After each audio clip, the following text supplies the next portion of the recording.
पप्पू यादव जी का उसी तरह से इस्तेमाल हो रहा है। भाई अपने मुख्य नेताओं से बुलवाइए ना, मदन मोहन झा क्यों नहीं बोलते हैं? क्यों नहीं बोलते हैं अखिलेश सिंह जी? क्यों नहीं बोलते हैं राजेश राम जी? उनके मुँह से यही बात बुलवा दे कांग्रेस कि हम नहीं मानते तेजस्वी यादव को चेहरा। तो अंदर खाने तो है, लेकिन ऊपर ऊपर दलितों को रिझाना है, अल्पसंख्यकों को बहलाना है। और जब चुनाव में सीट बटेगा तब अल्पसंख्यक को किनारे लगा दें। अब तेजस्वी यादव को देखिए, लगता नहीं, उनके इर्द गिर्द जो कुछ लोग हैं उनको सपना दिखाते रहते हैं। तेजस्वी यादव जी तो भाई 2 बजे सोने के लिए जाने जाते हैं और 10 बजे उठते हैं, तो उनको कहाँ से पता चलेगा? सवाल, मानव जहाँ रहेगा वहाँ अपराध होगा। ये जब से मानव जीवन आया है और जब तक मानव जीवन रहेगा अपराध होगा। लेकिन कांग्रेस पार्टी की जो हकीकत है वो समझ से परे है। कांग्रेस अल्लाह वरू को ला करके पहले कुछ धमकियावाते हैं, फिर अल्लाह वरू अब उनके साथ मनसाझा करते हैं। राहुल गांधी जब भी आते हैं तो लालू दरबार में माथा टेकते हैं। और दलितों की आवाज़ भी नहीं है। राजेश राम की आवाज़ कितनी दूर तक जाती है सबको पता है, लेकिन जीतन राम मांझी जी की आवाज़ पूरे भारत में गूंजती है। महागठबंधन में राजद कांग्रेस के बीच में लगातार घमासान है। एक तरफ है कांग्रेस कर रही है कि सीएम फेस चेहरा अभी तय नहीं हुआ है, तो दूसरी तरफ है पप्पू यादव है जो लगातार सुर्खियों में बने हुए हैं। पप्पू यादव कल बैठक में गए थे दिल्ली कांग्रेस की, और वहां पर कहें कि देखिए कांग्रेस का मुख्यमंत्री का चेहरा होगा। इस पर बात करेंगे। हमारे साथ हम पार्टी के राष्ट्रीय प्रवक्ता श्याम सुंदर शरण जी हैं। जिस तरफ से अब पप्पू यादव कह रहे हैं कि अब कांग्रेस के चेहरा होगा मुख्यमंत्री का, राजद कर रही है कि तेजस्वी यादव होगा, आखिर पप्पू यादव इस तरह का क्यों बात कर रहे हैं? देखिए, पप्पू यादव जी अब किसके कहने पे बोल रहे हैं, सवाल इस पर है। पप्पू यादव जी तो बोलने के लिए जाने जाते हैं, कभी कुछ बोलते रहते हैं। गाड़ी से उनको तेजस्वी यादव ने धकेलवा दिया। तेजस्वी यादव वहाँ पूर्णिया गए, उनको हराने के लिए कैंप भी किया। तो 36 का आंकड़ा है उनका। लेकिन कांग्रेस पार्टी की जो हकीकत है वो समझ से परे है। कांग्रेस अल्लाह वरू को ला करके पहले कुछ धमकियावाते हैं, फिर अल्लाह वरू अब उनके साथ मनसाझा करते हैं। राहुल गांधी जब भी आते हैं तो लालू दरबार में माथा टेकते हैं। लेकिन जब राहुल गांधी पिछली बार जब बंदी कराने आए तो उनके जो दोनों अहम चेहरे थे, पप्पू यादव जी को धकेल के बाहर कर दिया। कन्हैया जो बिहार का रहने वाला नौजवान है, उनको साथ में लेके देश भर में घूमते हैं, लेकिन बिहार में उनको गाड़ी पर नहीं चढ़ने देते हैं। तो ये जो खेल है वो समझ में आता नहीं है। और बाकी दलित प्रेम जो उनका है वो राजनीतिक प्रेम है। वो समय समय पर आपको जब उनकी ज़मीन खिसक जाती है, दीवार दरकने लगती है, तब वो दलित को आगे करते हैं, दलित को आगे ले करके आते हैं। और फिर जब वो सब कुछ सही होने लगता है तब फिर उसको फिर से नेपथ्य में भेज दिया जाता है। जिसका आपने नतीजा भी देखा। भोला पासवान शास्त्री जी को 3 बार वैसी स्थिति में बिहार का मुख्यमंत्री बनाया, कभी पूर्णकालिक मुख्यमंत्री नहीं बनाया। आपने देखा होगा कि पंजाब में जब कैप्टन चले गए तो चन्नी को थोड़े दिन के लिए बनाया मुख्यमंत्री, फिर आज चन्नी कहाँ है कुछ पता नहीं है। जहाँ पूर्णकालिक मुख्यमंत्री की बात आएगी वहाँ किसी दलित को ये लोग नहीं बनाते हैं। चाहे हिमाचल का मामला ले, आज भी है ना भाई, 2-3 स्टेट में उनकी सरकार है। तो ये बताना चाहिए ना। देखिए, घोषणाएं करने से, जैसे आज माई बहन योजना, तो क्या योजना करते हैं, तो उनका लोग देखता रहे कि इतिहास क्या है। आप माई बहन को सम्मान कैसे दिए, आपके रहते कैसे महिलाओं का बलात्कार होता था, कैसे महिलाओं का घर से निकलना मुश्किल होता था, कितनी माँ बहनों की गोदें उजाड़ दी गई, कितनों की राखियाँ छीन ली गई। ये सब इतिहास उनका है। तो जैसे उन पे भरोसा नहीं करता, वैसे ही कांग्रेस पार्टी के इस बात पर कौन भरोसा करेगा? लेकिन एक सवाल खड़ा होता है। मेरी बात पूरी हो जाने दीजिए। राज्यसभा जब भेजने की बारी आएगी तब दलित नहीं दिखेगा। कोई दलित को भेजा है क्या कांग्रेस ने बिहार से राज्यसभा भी? तो भाई जब कुर्सी देने की बारी आएगी तब आप नहीं करेंगे। चुनाव आया है ना, प्रदेश अध्यक्ष बनाया है ना, तो उसका साथ है ना कि चुनाव आया है ना। इसके पहले क्या हुआ था? चुनाव आएगा तो आप बना देंगे, फिर चुनाव के बाद हटा देंगे। तो इससे दलित आपके पीछे जाने वाला नहीं है। दलित के स्थापित चेहरा है जीतन राम मांझी। देश भर में अभी जीतन राम मांझी जी के कद का कोई दलित नेता है नहीं, और दलितों की आवाज़ भी नहीं है। राजेश राम की आवाज़ कितनी दूर तक जाती है सबको पता है, लेकिन जीतन राम मांझी जी की आवाज़ पूरे भारत में गूंजती है। तो लोग कहाँ रहेगा? लोग किसके साथ जाएगा? भाई जीतन राम मांझी जी को तो एनडीए ने मुख्यमंत्री भी बनाया ना। आज केंद्र में उतना बड़ा मंत्रालय दिए हुए हैं। भाई किसको बनाया था इन्होंने? कांग्रेस को पूछिए कि कांग्रेस की जब सरकार बनी तो बिहार के किस दलित को उन्होंने केंद्रीय मंत्री इधर हालिया दिनों बनाया? बाबू जगजीवन राम की बात मत करिएगा। कोटे में कोटा वाली बात नहीं करना है, लेकिन आप नेतृत्व जो दिखाना चाहते हैं, देना चाहते हैं, तो आपका चलना चाहिए ना। अब ये नहीं कि अब परिवार से बाहर एक माहौल बनाना है तो भाई चलो डायपर वाले जी को अध्यक्ष बना देना है, डायपर पहने रहेंगे उनको अध्यक्ष बना देंगे। जैसे अभी तेजस्वी जी ने प्रदेश अध्यक्ष बनाया। भाई यूथ को आगे नहीं करना है, युवाओं से डरना है, युवाओं को एकदम पैक रखना है। हिंदी हिंदू हिंदुस्तान के साथ साथ नौजवान का भी विरोध करने लगी है कांग्रेस। एक सवाल खड़ा होता है कि आखिर कांग्रेस है कभी पप्पू यादव को आगे करके, कभी कृष्णा लावरू को आगे करके तेजस्वी को क्यों चिढ़ा रही है? मुख्यमंत्री के चेहरे को लेकर हो या पप्पू यादव को कहती है कि ये निर्दलीय सांसद है, हमारे पार्टी से कोई नाता रिश्ता नहीं है, फिर बैठक में राहुल गांधी बुला लेते हैं दिल्ली। मैंने वही कहा ना कि शिखंडी पॉलिटिक्स है। पप्पू यादव जी का उसी तरह से इस्तेमाल हो रहा है। भाई अपने मुख्य नेताओं से बुलवाइए ना। मदन मोहन झा क्यों नहीं बोलते हैं? क्यों नहीं बोलते हैं अखिलेश सिंह जी? क्यों नहीं बोलते हैं राजेश राम जी? उनके मुंह से यही बात बुलवा दे कांग्रेस कि हम नहीं मानते तेजस्वी यादव को चेहरा। तो अंदर खाने तो है, लेकिन ऊपर ऊपर दलितों को रिझाना है, अल्पसंख्यकों को बहलाना है। और जब चुनाव में सीट बटेगा तब अल्पसंख्यक को किनारे लगा देना है, तब दलित को घर बिठा देना है। तो इससे काम नहीं चलेगा ना।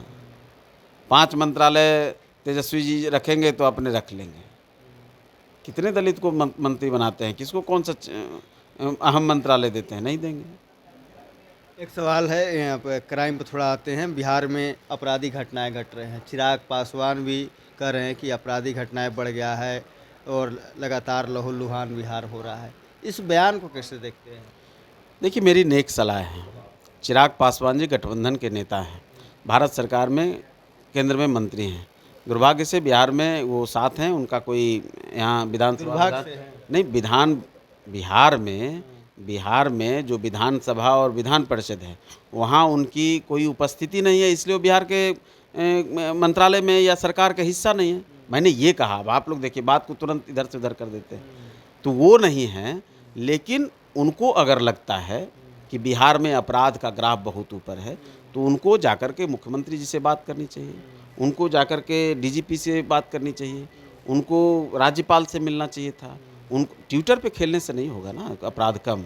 उनको अगर कहीं असहजता है तो गृह मंत्री जी से मिल लें, उनसे वार्ता करें। एनसीआरबी का जो डाटा है, जो रिपोर्ट है, वो तो बताता है कि बिहार क्राइम में बहुत नीचे है, 9वें स्थान पे है। महिला क्राइम में बिहार नेशनल जो डाटा है उसके आधे से भी नीचे है। बच्चों के मामले में भी आधे से नीचे है एनसीआरबी के डाटा में। तो भाई बिहार में जो देखिए घटनाएं हैं, लेकिन घटनाओं की प्रकृति क्या है? घटनाएं किस तरह से घट रही हैं? अब कहीं कोई प्रेम प्रसंग का मामला है, कहीं कोई आपसी झगड़े का मसला है, कहीं कोई ज़मीन का मसला है। इन चीज़ों में जो घटनाएं घट रही हैं उस पर भी पुलिस का एक्ट क्या है, सरकार का एक्ट क्या है? क्या उसमें सरकार की संलिप्तता है? क्या उसमें सरकार संरक्षित अपराध हो रहे हैं? क्या आपको ऐसा लगता है कि कहीं संगठित अपराध हो रहे हैं? रोकने के लिए भी आपको कोई ऐसा प्रयास नहीं दिख रहा है। रोकने का प्रयास आपको नहीं दिख रहा है? इतना बड़ा उद्योगपति की हत्या कर दी जाती है डीएमआवास के बाहर, उसके बाद कार्रवाई भाई के नाम पर 72 घंटे अब कार्रवाई के नाम पे इनकाउंटर होते हैं, तो इनकाउंटर किस नाम पे होते हैं? नहीं, जो सबसे कमजोर कड़ी होता है उसका आप लोग इनकाउंटर करवा देते हैं, पुलिस करवाती है। अब आप लोग सूची दीजिए, सबसे मजबूत कड़ी है उसी का इनकाउंटर करवा देंगे। आप लोग लाइनर तो वही होता है ना, अपराध का सबसे कमजोर कड़ी लाइनर होता है। लाइनर वही होता है भाई। इनकाउंटर क्या होता है? इनकाउंटर कोई जानबूझ के किया जाता है क्या? कोई अगर आप गली में चल रहे हैं, आपके ऊपर कुत्ता हमला करेगा तो आप जाकर के बाघ को मारने लगिएगा? ये कहिएगा कि कमजोर प्राणी। भाई कुत्ता हमला करेगा तो कुत्ते ने पिटाएगा। तो वैसे ही लाइनर ने अगर गोली चलाई पुलिस के ऊपर तो इनकाउंटर किसका होता है? ऐसा तो है नहीं। यही देखिए, ऐसा तो नहीं है ना कि सरकार कोई सोच समझ करके और किसी को उठा करके गोली मार दी। अगर सरकार को यही करना हो तो देखिए जिम्मेवारी के साथ सरकार काम करती, जिम्मेवारी के साथ बिहार पुलिस काम कर रही है।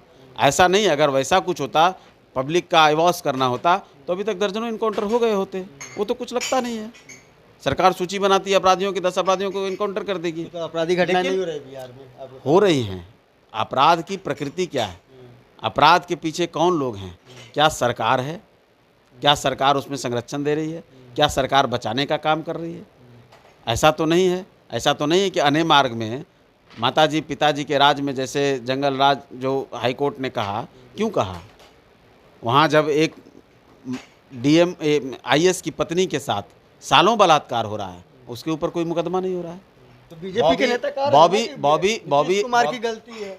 कौन कहा? नीतीश कुमार की जो पुलिस है उसकी गलती है, इसका ना अपराध बढ़ रहा है। किसने कहा? बीजेपी के नेता कह रहे हैं। मुझे नहीं मालूम किस बीजेपी के नेता कह रहे हैं। और नीतीश कुमार की पुलिस है, ऋतुराज सिन्हा कह रहे हैं, विजय सिन्हा कह रहे हैं, पुलिस के धुरमुर रवैये के कारण अपराधी घटनाएं हो रही है। अब ये हम उन लोगों की बातों को हमने सुना भी नहीं है, लेकिन हमको जहाँ तक मालूम है कि विजय सिन्हा जी ने तो ऐसा नहीं कहा। अब कहीं देखिए, कोई भी मानव सेवा जहाँ रहेगा, जिसमें आदमी काम करेगा, तो आदमी का अपना मन स्थिति होता है। आप समाज में जानते हैं क्या स्थिति है। हमने पहले भी कहा है, जब समाज को अगर जाति के नाम पर बांट दिया गया, समाज को दो धुरी में बांट दिया गया, वो सरकार के हिस्से भी हैं। हो सकता है उसमें कुछ अधिकारी ऐसा करते होंगे, कोई इसमें बहुत ऐसा नहीं है, वो भी मानव हुए समाज के हिस्से हैं, तो उनके अंदर भी कुछ होगा इस तरह का। तो ये तो स्वाभाविक है। ये कार्रवाई करना किसका कर्तव्य बनता है? कार्रवाई हो रही है, कार्रवाई हो रही है। क्या थानेदार सस्पेंड नहीं होते हैं? क्या पुलिस पदाधिकारी सस्पेंड नहीं हुए? क्या उनको डिस्चार्ज नहीं किया गया है? क्या उनके ऊपर कार्रवाई नहीं हुई है? लेकिन किसी चीज़ को नैरेटिव बनाना या माहौल बनाना, उसके पहले चाहिए कि भाई आप थोड़ा सा डाटा से मजबूत हो जाइए। एनसीआरबी का डाटा उठाइए, और अगर डाटा नहीं मिल रहा है तो आप, तेजस्वी जी के तो बड़े हाथ है, तमिलनाडु में भी वो कांड करवा देते हैं। बिहार के लड़के को तमिलनाडु में गिरफ्तार करवाया था ना, तो भाई वो सब सक्षम आदमी हैं, सारे उनके ऐसे दोस्त मित्र हैं। तो भाई 10 स्टेट के डीजीपी से वहाँ का क्राइम रिपोर्ट मांग लो, और मांगने की क्या आवश्यकता है? ज़रा बंगाल चले जाओ, समझ में आ जाएगा। अभी कर्नाटक में कई घटनाएं हुई हैं, वहाँ उठा लीजिए। जब उद्धव राज था तब पालघर में, और कई ऐसी घटनाएं महाराष्ट्र की उठा लीजिए। तो भाई ये जो खेल करते हैं, ये जो जनता को बेवकूफ़ बनाने का प्रयास करते हैं, जनता सब समझती है। आज जनता जानती है कि बिहार में किस तरह से सुशासन है। ऐसा नहीं है कि आप घर से निकले हैं आपका कोई झोला छीन लेगा। ऐसा नहीं, कनपट्टी में आपको पिस्टल सटा करके आपका कोई माइक और सारा जो झोली पोथी सब छीन लेगा, मोटरसाइकिल आपका छीन लेगा। आपको हो सकता है नहीं याद होगा, अपने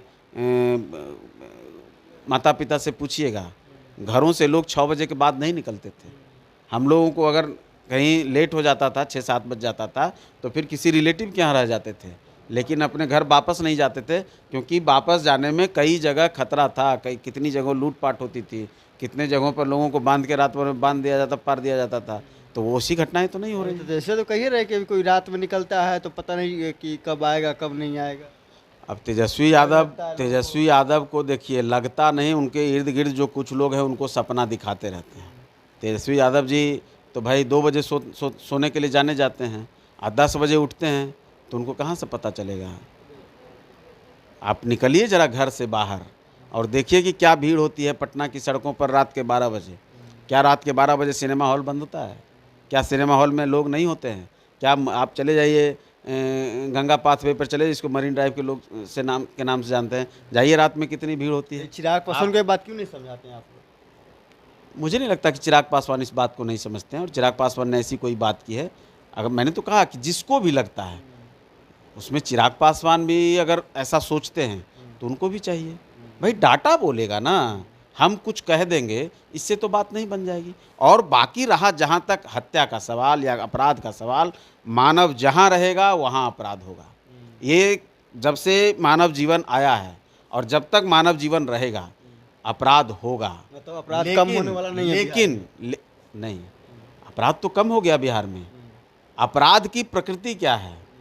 अब 2 बच्चे आपस में झगड़ जा रहे हैं, कई महिलाएं आपस में झगड़ जा रही हैं, कहीं क्रिकेट खेलने के नाम पर लोग लड़ जा रहे हैं।